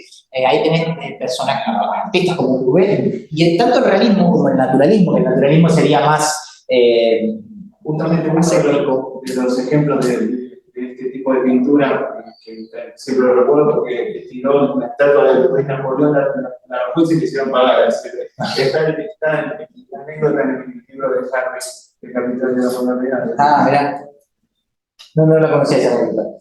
Bueno, ahí tenés como los dos grupos, ¿no? La escuela Barbizón y después los pintores realistas, que son los más combativos. Si se quiere, Courbet, el taller del pintor, donde el tipo pinta, que fue terrible en 1850 y algo, 50 y largos, donde el tipo pinta, y lo rechazan del Salón Nacional Francés, porque el tipo pinta una obra de grandes dimensiones, donde está el artista en su taller pintando un paisaje. O sea, el tipo quería bardear, perdón por la expresión, pero porque, no, ¿cómo va a estar en su taller pintando el paisaje? El paisaje se pinta en el paisaje, la pintura de plein air, ¿sí? Entre otras cosas porque ya estaba, digamos, completamente instalado en el mercado los pomos, ¿qué serían? De plomo, creo que eran, de óleo, ¿sí? Es decir, la pintura no se tenía que hacer como en morteros y en vasijas, con aceites y demás como antaño, sino que era transportable. Eso permitía una maleabilidad, comprarlo como se usa hoy en día, ¿no? Comprás las pinturas y te las puedes llevar en una valijita al campo, vas a pintar. Eso posibilita materialmente, como decir, la escuela de Barbizón. Pero bueno, acá digamos, si pensamos más allá de los colores y más allá de esas implicancias, a mí me parece que hay como una disidencia tal vez de fondo, ¿no? Que, digamos, ¿qué están haciendo en esencia los que están arriba y los que están abajo? ¿Sí? ¿Quiénes están trabajando? Los de abajo. Están trabajando. De hecho, muchas de las pinturas se llaman situaciones de trabajo, y cuando no se llaman así, se llaman un alto en el campo, un alto en la pulpería. Eso nos habla ya de una tendencia, ¿sí? De una dirección, porque es necesario reafirmar el alto, porque hay una actividad constante. Sin embargo,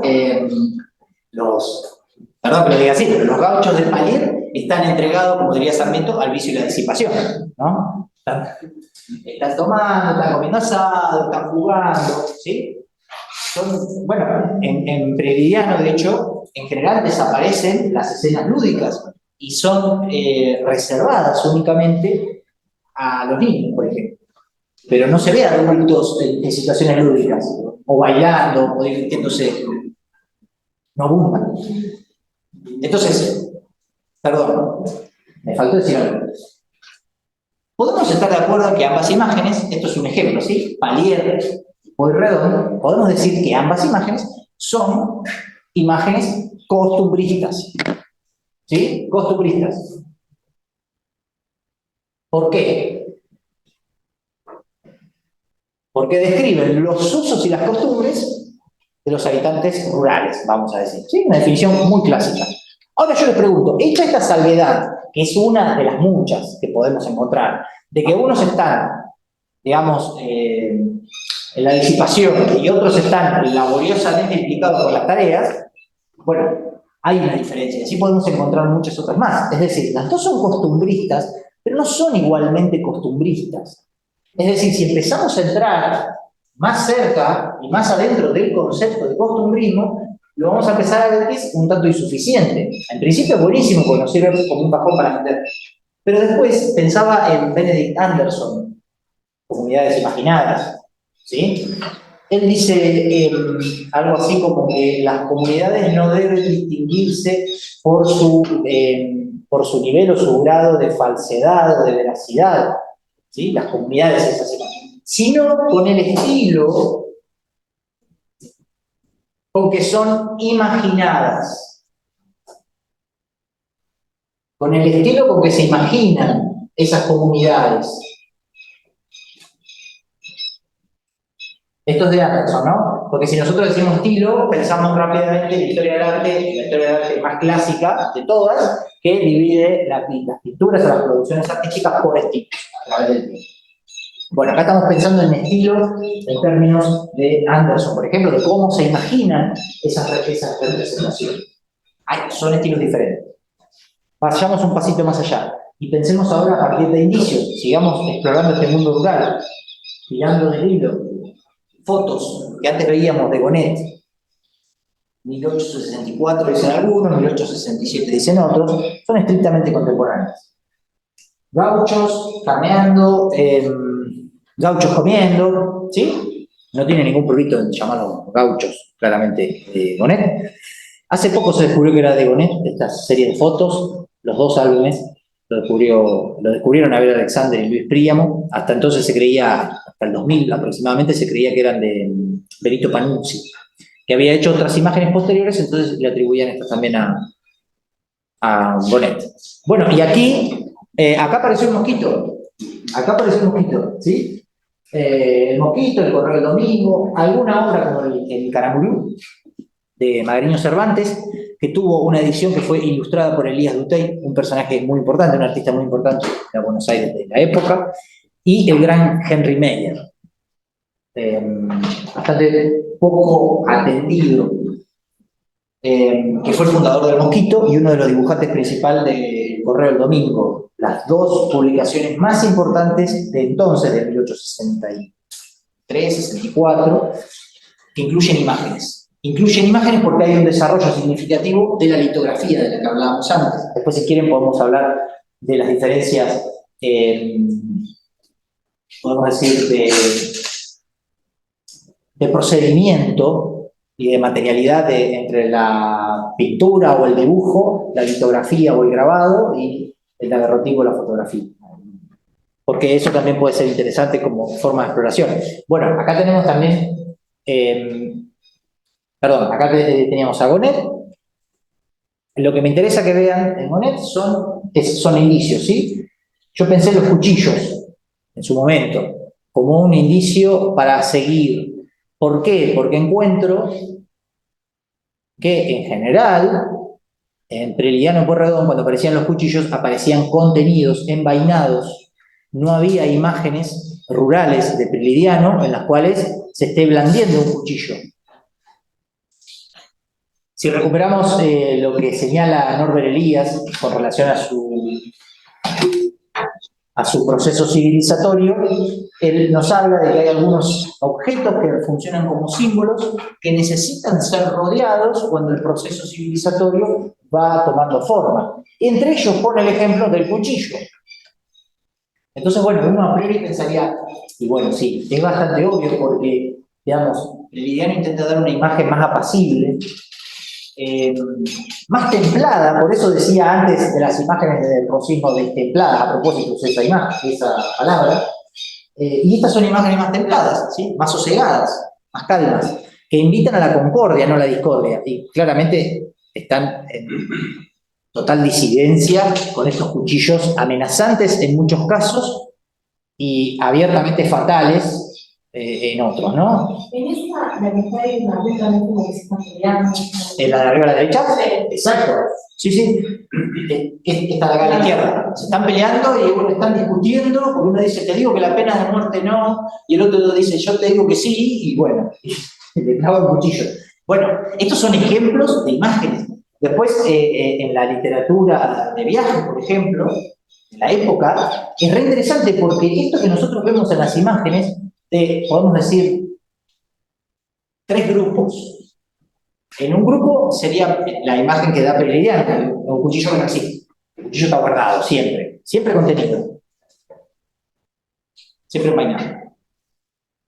Otro ejemplo, en el otro extremo, podemos poner, no sé, el cuchillo que está hiriendo, que está peleando, que está matando. Y después, en algún otro ejemplo, puede ser un cuchillo que es más como un decorado. Los viajeros de la época también dan esas disidencias con relación a las imágenes de los cuchillos y de los habitantes del mundo rural. Dicen, bueno, para algunos es parte del atuendo, otros dicen, no, es tremendo. Estos tipos sacan el cuchillo y en un abrir y cerrar de ojos te tajearon todo. Y otros dicen, no, en realidad es un elemento muy, muy decorativo, que a ellos les sirve para comer el asado, nada más, lo usan para eso. Es decir, que hay visiones, hay estilos en disputa. Esto se puede ver en las imágenes. Pero insisto, no es que uno, porque encuentra eso en el relato de viajeros, me parece a mí lo interesante, no es que porque uno encuentra eso en los relatos de viajeros, a ver, voy a buscar las imágenes, a ver si... O sea, es como que a partir de la imagen uno puede llegar a ese tipo de razonamientos, porque tratás de dar una explicación a eso que estás viendo. ¿Por qué esto que está en evidencia? ¿Por qué acá están contenidos y en otro lado no? Algo tiene que haber ahí. Puede haber muchas cosas, ¿no? Acá estamos envainando. Eso podría ser, creo yo, buenos ejemplos de la construcción visual de lo social.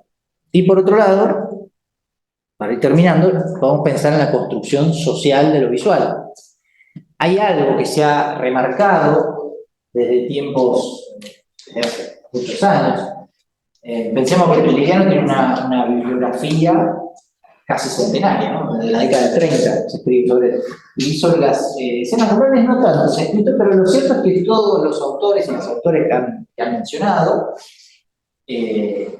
estas imágenes destacan, ante todo, su característica física, podemos decir, de las pinturas. Es que sean alargadas, que hay una preponderancia del eje horizontal con respecto al vertical. ¿A qué les parece que puede responder esta idea de pinturas más alargadas que las que veíamos antes? ¿Qué les representa a ustedes? ¿Qué sensación le transmite? Por ejemplo, la de abajo, ¿verdad? Es extenso, ¿no? Creo que todos estaremos de acuerdo con esa afirmación. Bien, ahora, lo que a mí me pareció interesante preguntar era, ¿por qué? Perfecto, estamos de acuerdo. ¿Y por qué alguien querría expresar la extensión? ¿Y por qué no expresarla? ¿Por qué querría expresarla? Y porque la fecha que está viendo ahí es el proceso de expansión. Exacto. Entonces ahí cuando empezás a ver, bueno, obviamente una ciudad que antes decíamos que se expandía, y si lo comparamos, por ejemplo, con objetos cartográficos, con mapas pensados o considerados como imágenes, ¿sí? No es que uno sea especialista, ni mucho menos, en estas cuestiones, ni geógrafo, ni nada de eso. Eso es lo que nos permite también un concepto amplio de imágenes, pensar en distintos repertorios visuales. Entonces, ¿qué pasa con las imágenes de la ciudad? Bueno, vemos que como que cada vez se está representando con mayor cantidad de territorio adyacente, ¿no? Hacia afuera. De esa mirada casi cercana de los 50, en los 60 se empieza a ampliar, en los 70 mucho más. Y esto se va a intensificar aún en la década del 60 porque se va a incorporar el globo aerostático. La primera experiencia exitosa de globo aerostático tripulado en Buenos Aires fue en 1856 de Bartolomé Larte. Y en la década del 60 llega un cosmonauta, iba a decir, un aeronauta norteamericano, William Wells. Y bueno, tiene una experiencia exitosa, después va a venir Chodasiewicz y en la guerra del Paraguay se va a usar, por ejemplo, el globo como maquinaria de guerra, diría Díaz Duhalde. Entonces, pensando en la ciudad, los mapas también parecen ir en ese proceso, ¿no? Que decíamos al principio, o hace bastante, de avanzado, expansión geográfico, territorial, visual. Pensemos en los mapas de la provincia, no los mapas de la ciudad que vimos antes, la provincia. Hay algo maravilloso que ocurre en 1864, se recupera el departamento topográfico, se había fundado en la década del 20, que luego se había cerrado y demás, se recupera, se nuclean ahí una serie de profesionales muy competentes, Kuhlman, Marabel, Sales y demás, y crean el registro gráfico de 1864, el registro gráfico de la provincia de Buenos Aires, que es el registro hasta entonces más detallado que existe sobre el territorio. Una obra grande, es un mapa muy grande, y adentro tiene, en cada uno de esos lugares tiene los nombres de los propietarios, bueno, es un registro de las propiedades. Y más interesante aún, bueno, no sé si algo le llama la atención de las imágenes de ahí. De las 5 que puse. No sé si se alcanzan a ver. El del 64 tiene algo que los otros dos no tienen.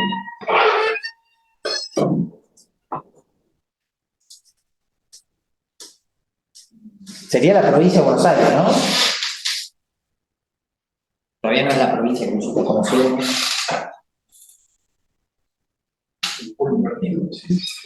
Claro, no la puse al revés yo, chicos y chicas, es así. Por lo más cercano del resultado. Invierte en el eje norte-sur. Es impresionante porque el propio Saturnino Salas termina en 1864. O sea, se armó un gran... levantó polvareda de esta decisión, porque cuando se enteraron, el público se enteró, la crítica estaba de caer, obviamente. Entonces el tipo tiene que salir a defender por qué lo hace de esa manera. Y dice, no, bueno, y ahí da una explicación que es maravillosa. Y dice, bueno, porque nosotros lo hacemos desde donde lo miramos. ¿Por qué tenemos que usar la proyección tradicional, que es la que vemos en el 62 y en el 63, y la que conocemos hoy en día nosotros? La P sería, la provincia, ¿no? Que no era una P todavía. Pero bueno, era bastante parecida. ¿Por qué tenemos que usar esa? No, si nosotros lo estamos viendo desde acá hacia el sur. Es decir, ese mismo discurso y el mismo mapa nos está diciendo, perdón que lo diga de esta manera, pero nos está anticipando lo que va a ser la conquista del desierto, con muchas comillas. Visualmente nos está anticipando, ¿sí? Sé que resulta muy excesivo lo que estoy diciendo, pero lo digo como para pensar la importancia. Después ya en el 66 se va a incorporar muy fuertemente, que en el 64 también aparecía, la idea de la Patagonia, ¿sí? Y obviamente hay un proceso que es muy interesante. En el 72, fíjense cómo cambia la orientación, ¿sí?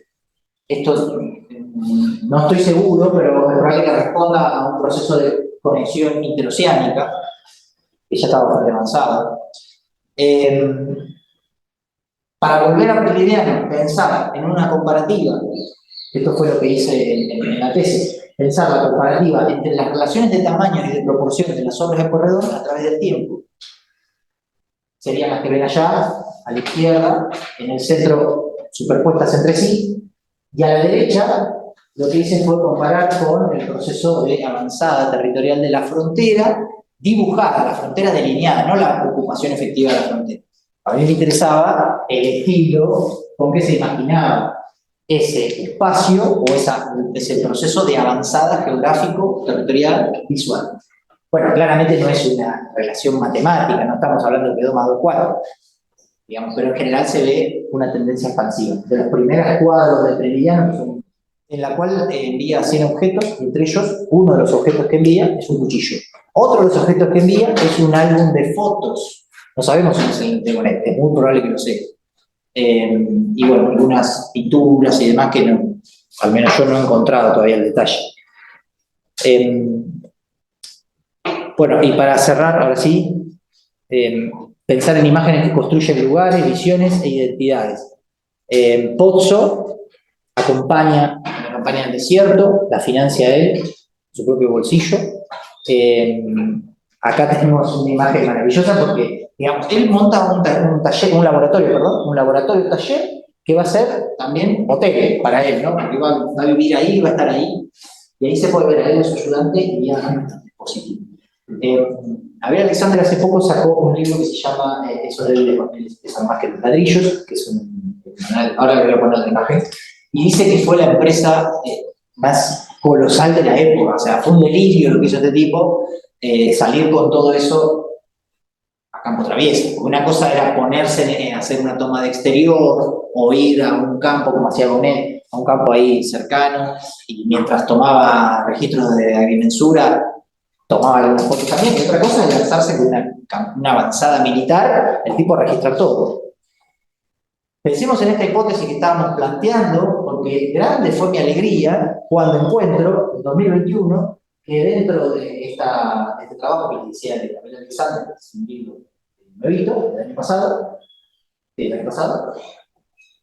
muestra este documento que es una fotografía de Antonio Pozzo, que en realidad son dos fotografías que el artista tomó una foto y otra foto más, y era, materialmente estamos hablando de que no alcanzaba con una fotografía.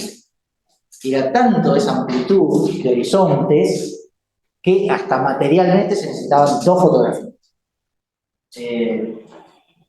Ustedes dirán, pero a mí me parece muy revelador esto, como obviamente hay imperfecciones, estamos hablando, hoy nos cuesta hacer una panorámica con el celular, imagínate, hace 150 años. Bueno, les había traído, no me quiero extender más, ya les había traído algo sobre la imagen clásica de Blanes, cómo aparecen los billetes. Bueno, y obviamente dentro de esta sintonía también podríamos explicar, de ser así, las pinturas de Cándido López, ¿sí? Que está bien que refieren a la guerra del Paraguay, en el 65 y el 70, pero fueron pintadas en la década del 90, 1890. Y obviamente la Vuelta al Malón de Lavalle expresa, son a 400 años de la conquista. Es una obra importantísima, en la cual podríamos detenernos un montón, pero sí me interesaba esta comparativa entre la Vuelta al Malón de Lavalle y con Mauricio Brujelas y el rapto de la cautiva, ¿no?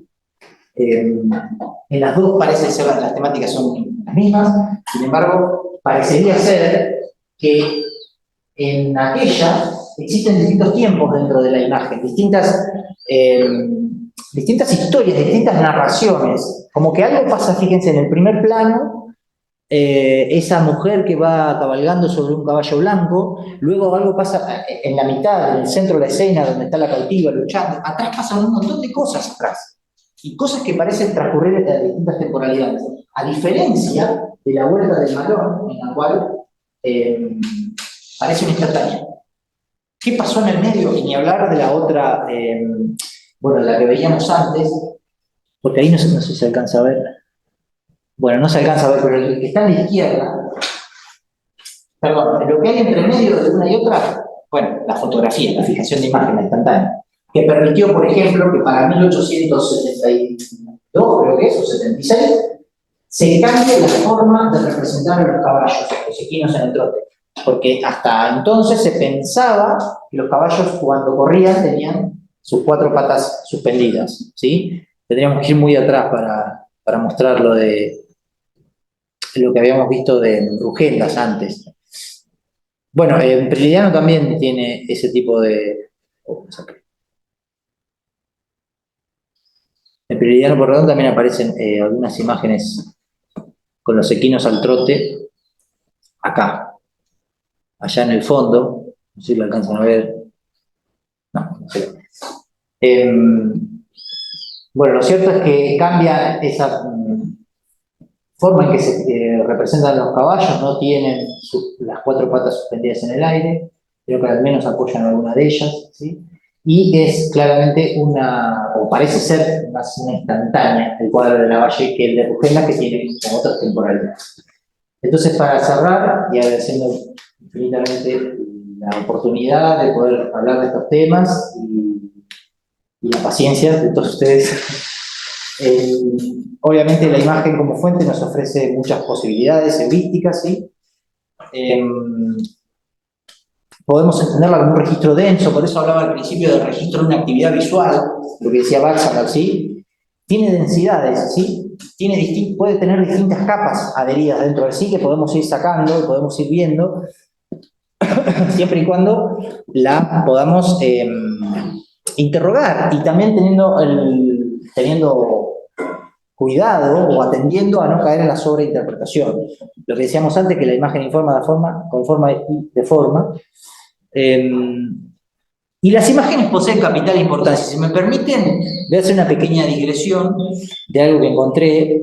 Una de las debilidades mías son los memes, y encontré por qué las imágenes son importantes. Fíjense, encontré esto hace unos días. Justo estaba preparando y encontré que parece ser una estudiante, no sé si es una chica, pero ¿qué es? Encontró una semilla, un girasol, y ve la cara de Maradona. Me pareció genial el meme, entro y resulta que era de acá, de La Plata. Digo, esta gente es genial. A ver, está loca esta chica que está viendo la cara de Maradona, más allá del chascarrillo, ¿no? De la sonrisa. Esto nos pasa a todos. Y tiene una denominación, un nombre, se llama, o lo han llamado, pulsión icónica. Es ese deseo intrínseco que tenemos como seres humanos de ver imágenes. Viste que ves la mancha de humedad y decís, no, pará, la cara de la Virgen, no lo arregles. O sea, no le pongas en el video, déjalo así, porque o es la manifestación de, no sé, de un espíritu. Tendemos a ver formas, y eso es porque nuestro cerebro se siente más seguro con lo conocido, con las formas cerradas, con las formas estables. Esto es básicamente la teoría de la Gestalt, que probablemente ustedes la conozcan, que se desarrolló hace ya más de 100 años en Alemania, y que se usa en psicología, esencialmente. Así que bueno, con esto cerramos con la pulsión icónica de la semilla de girasol. Gracias, y quedo abierto a si quieren seguir ahondando o consultas. Les agradezco.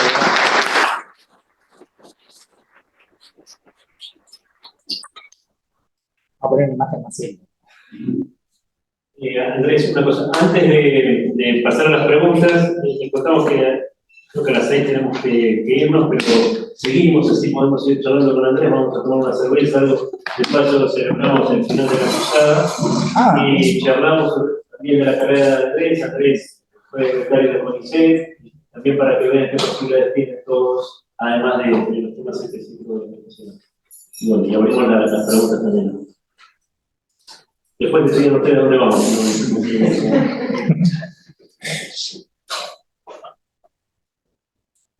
Bueno, gracias por la paciencia, antes que nada, muchas gracias. Sobre el reloj, se muere su padre y ha sido una vida media extraña para él, porque incluso le dijo que tenía acá, pobre, muere muy joven. Sí, muere muy joven. 47 años. Y la única hija que tiene, una gitana de Cádiz, urbana. Sí.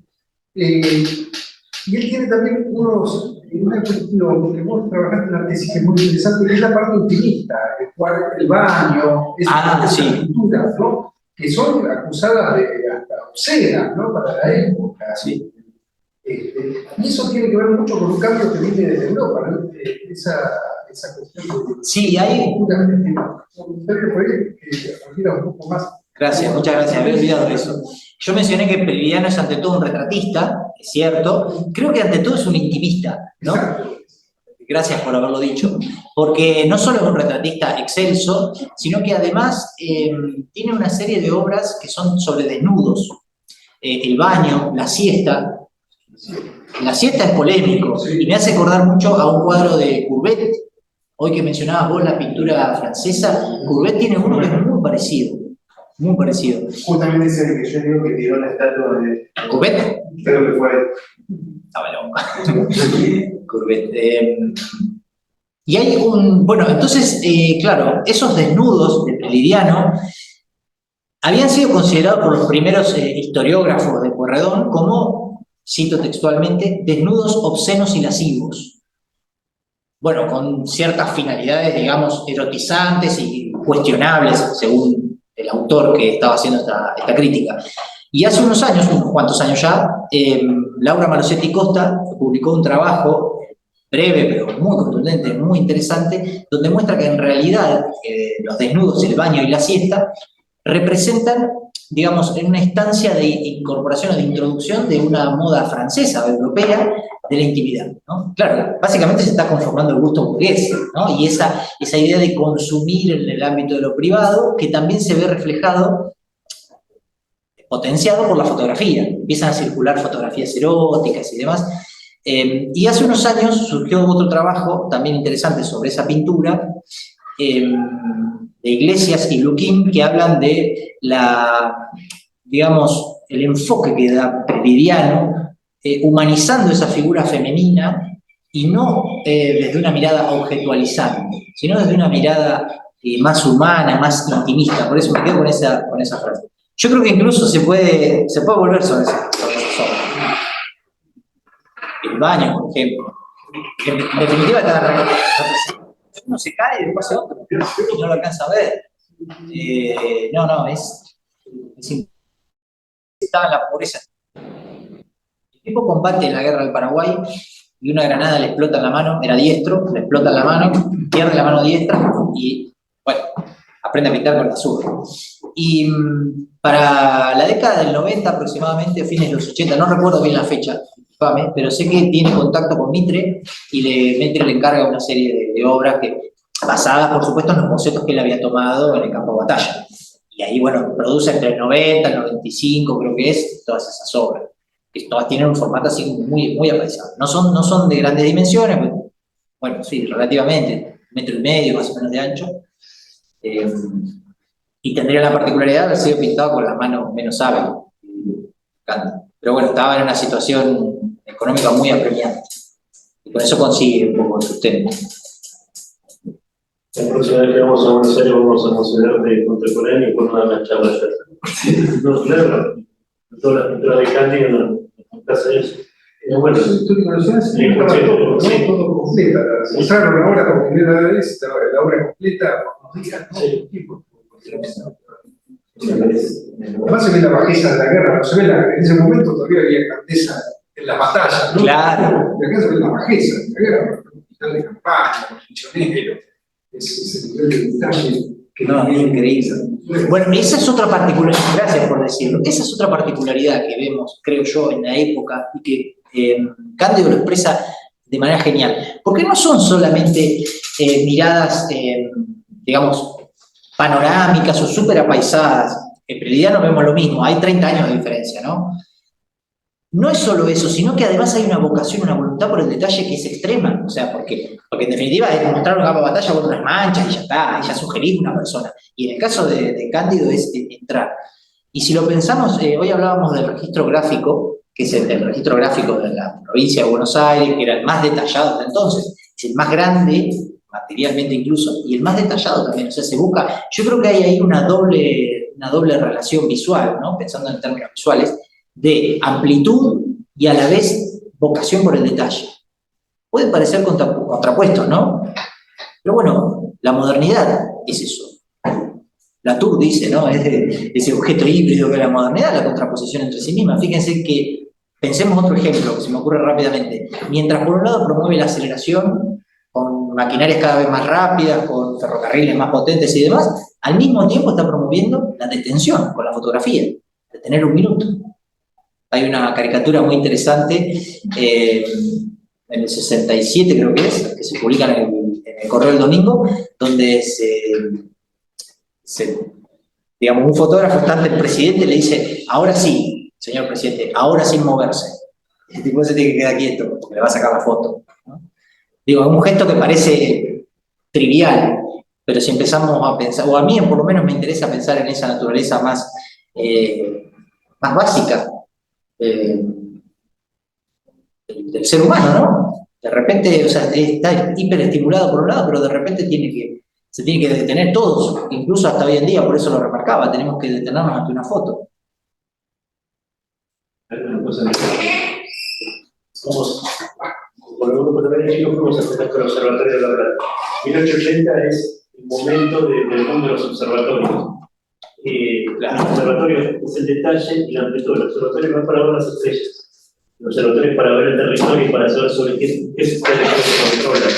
Entonces tienen esas imágenes que vos mostraban de los mapas, cómo se va ampliando esa visión, y se va después viendo desde el globo. En un momento se ve también desde el observatorio, pero no para ver las estrellas, sino para ver para abajo. Entonces hay toda una evolución de la tecnología en función de lo que se controla, en el detalle y en la ampliación. La mayor tecnología.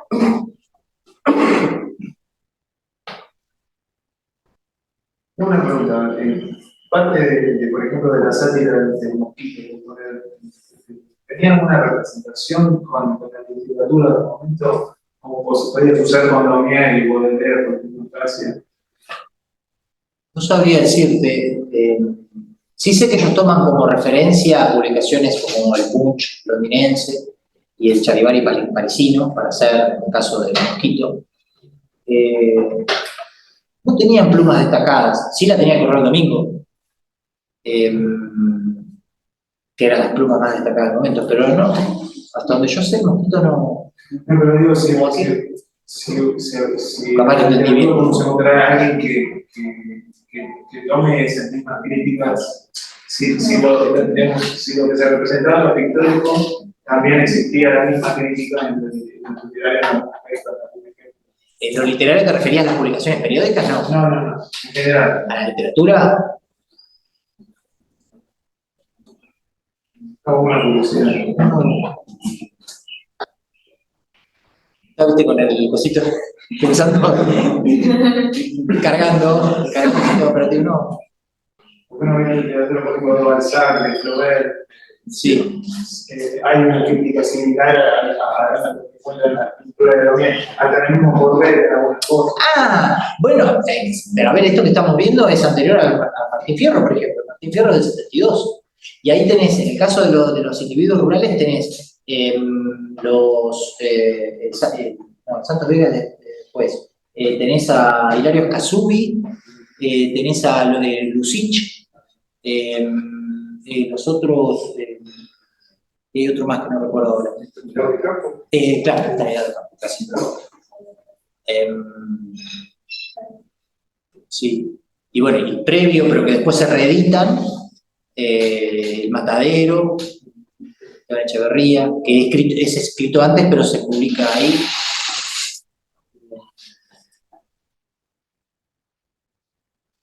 Y ahí, digamos, hay un cruce. Vos, digamos, si preguntás si hay un cruce posible entre literatura e imagen, sí. Sin duda. Sí, que representen cuestiones similares. Sí, sí. Por la imagen que vos trabajaste en el artículo que publicaste a los 5 años, es la imagen civilizatoria del campo del mundo rural, Sí. La imagen del ombú. El ombú, sí, el ombú. Y ahí tomo algunas estrofas de Mitre y demás, y cómo son las raíces de la barbarie, decía yo entonces, ¿no? Me da un poco vergüenza.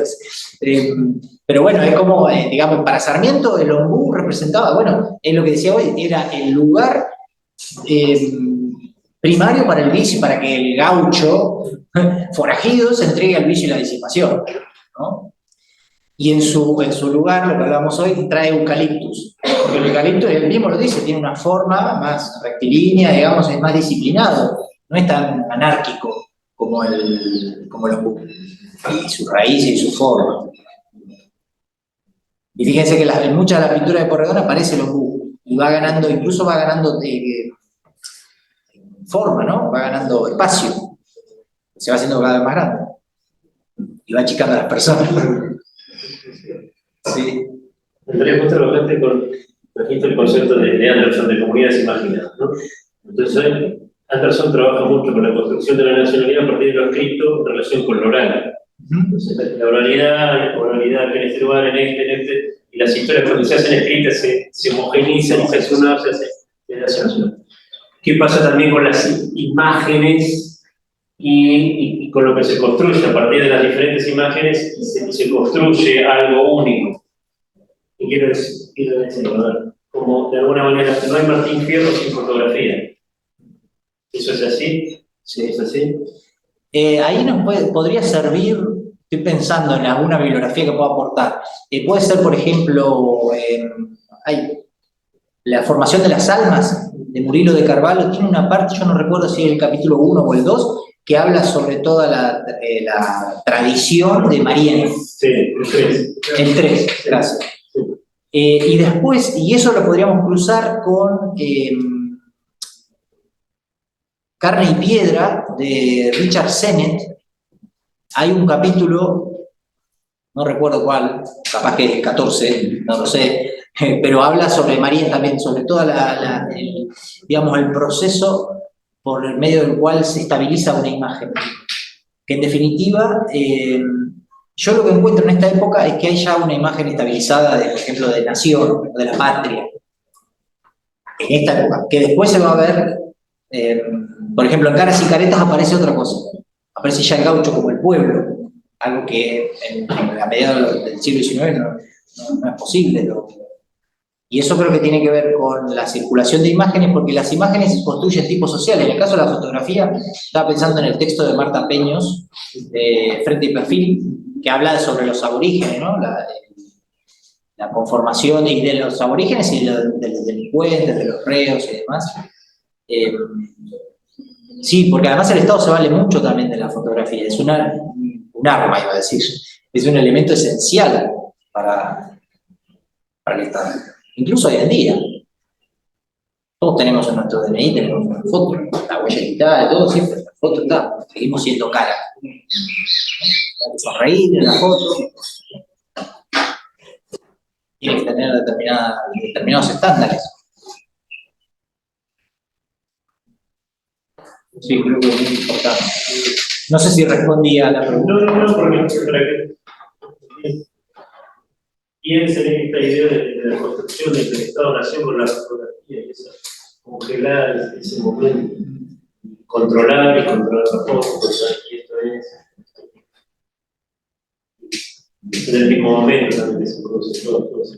Sí, en algunos casos sirve para exponer también, para exponer públicamente, no sé, latrocinio, deformidades o lo que sea, digamos, cosas que son condenables por la sensibilidad epocal.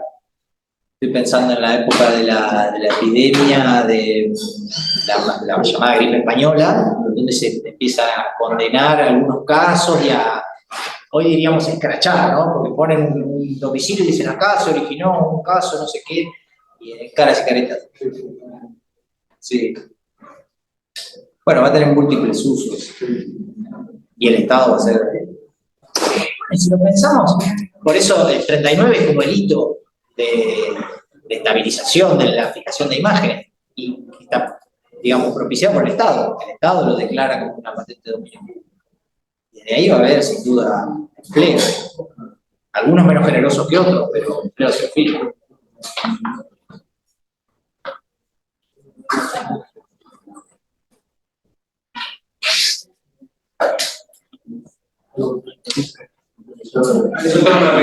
¿Sí?